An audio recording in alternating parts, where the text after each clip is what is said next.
tusaidiane, niwaeleze ile nyumba vipi. Kuna kosa moja wanalifanya sana watu. Daily News kuna siku moja wametoa picha, wanasema nyumba hii ndio ilikuwa mikutano ya siri ya 5 inafanyika pale.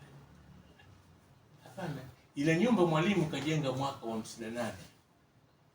Siku wanaizindua ule ukarabati, walialika watu wengi na mimi walinialika, na Makongoro Nyerere alizungumza pale na akaeleza historia ya nyumba. Akasema nyumba hii Mwalimu kiwanja hiki alinunua kwa pesa zake mwenyewe,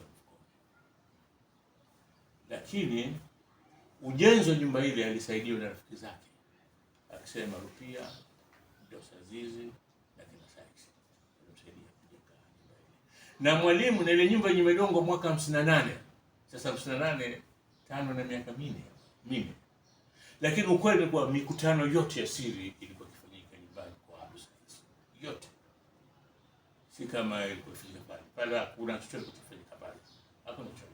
Na Mwalimu alikuwa na kajirani pale, kuna sehemu inaitwa Maduka 6. Sasa hivi wamejenga apartment ya watumishi wa serikali. Wao inasikitisha wamevunja ile nyumba. Kulikuwa na Maduka 6 pale. Mwalimu alipochakaza walimu akaenda kukaa kwa Abu Saisi. Alafu 5 akamtafutia nyumba hapa Magomeni. Ndio. Akaja kukaa hapa. Na walimtafutia nyumba pale kwa sababu Dosa Zizi ambaye alikuwa rafiki sana Mwalimu. Nadhani pale kumsoma Dosa Zizi. Katika watu walikuwa katika matajiri wakubwa wa mdogo wake Ramadhani Azizi alikuwa na nyumba na duka pale pale.